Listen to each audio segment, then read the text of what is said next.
Good day sa aking mga itiap at una sa lahat, congratulations sa ating mga board passers ng ating itiap na nag-take ng licensure exams last February. Gamitin niyo yung license ninyo para sa career ninyo at sana ang ating itiap nakatulong sa inyo. My salute to you and congratulations. At yung hindi naman pinagpala, take ulit. Huwag kang susuko. At para sa ating itiap, ngayon at the previous graduates, ang itiap is now provided by law assigned by President Bongbong Marcos last March 3. This is Republic Act 12124. So, take note that dati kasi Executive Order 330. Ngayon, nalagay na sa isang batas.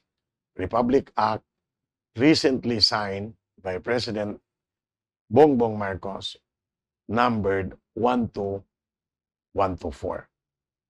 Okay.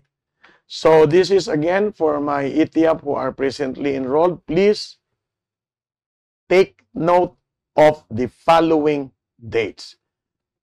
Once na-miss mo ito, hindi ka maipanel. At only those who have attended the seminars 1, 2, and 3 to include the fire training, and those who have completed 15 sessions face-to-face, either conducted by me, conducted by our respective coordinators.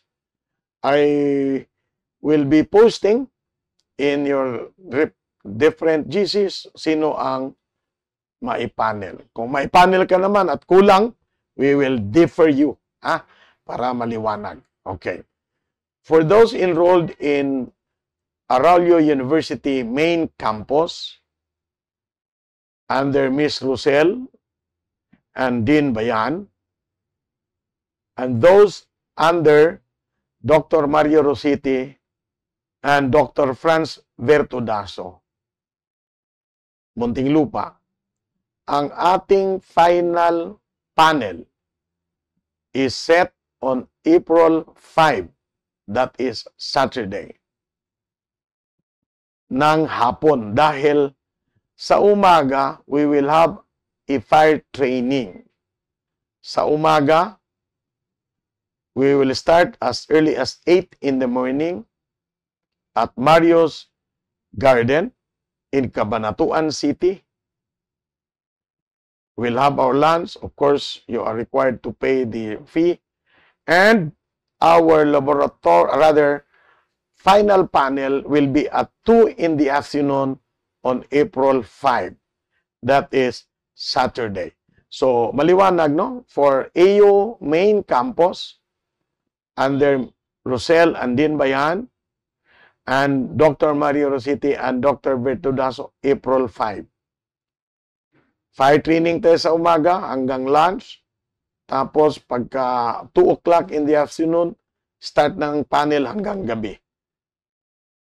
April 5. Mark it as our date. For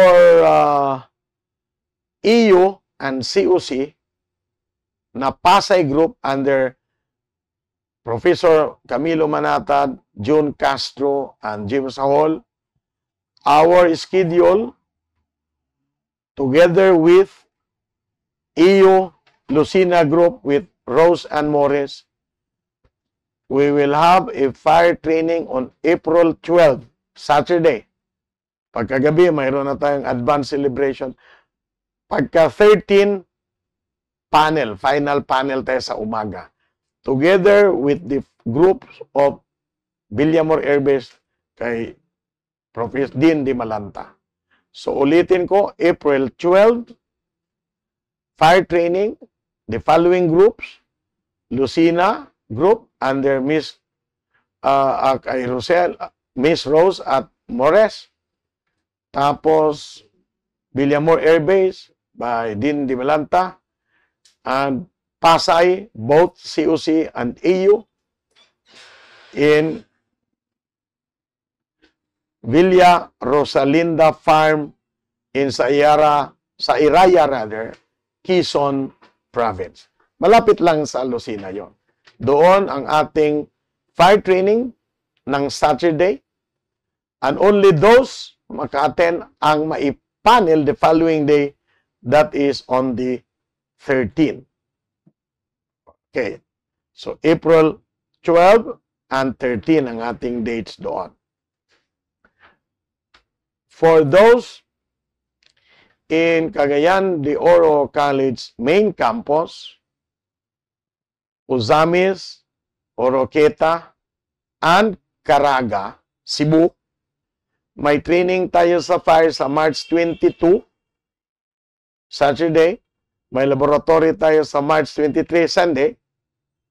At ang ating final panel will be on April 26, after the Holy Week, in Cagayan de Oro College.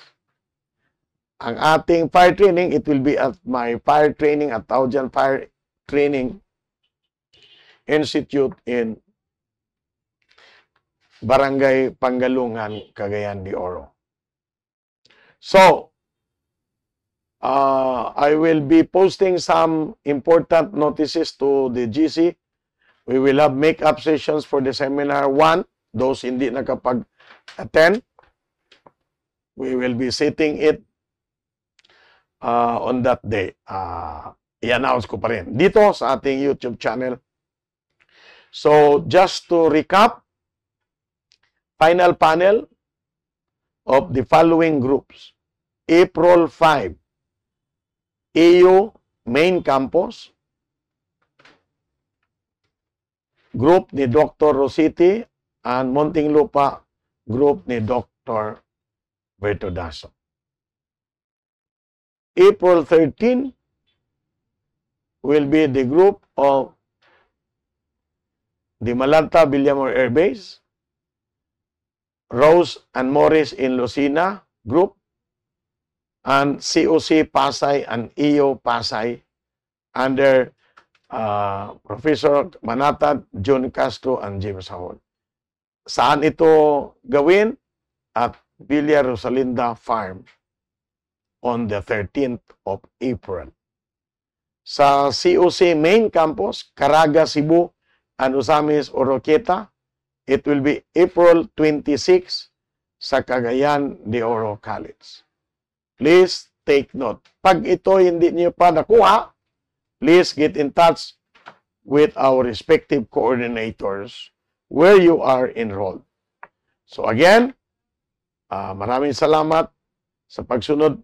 Please continue subscribing to my YouTube channel. And reminders for those hindi pa nakapagtapos ng ating module, this is the best month to do it. At mayroon din tayong schedule. Ako, I will be joining the group sa fire shooting, rather not firing, sa March 29. But I will be in the following activities conducted by the Pasay Group. Maraming salamat po.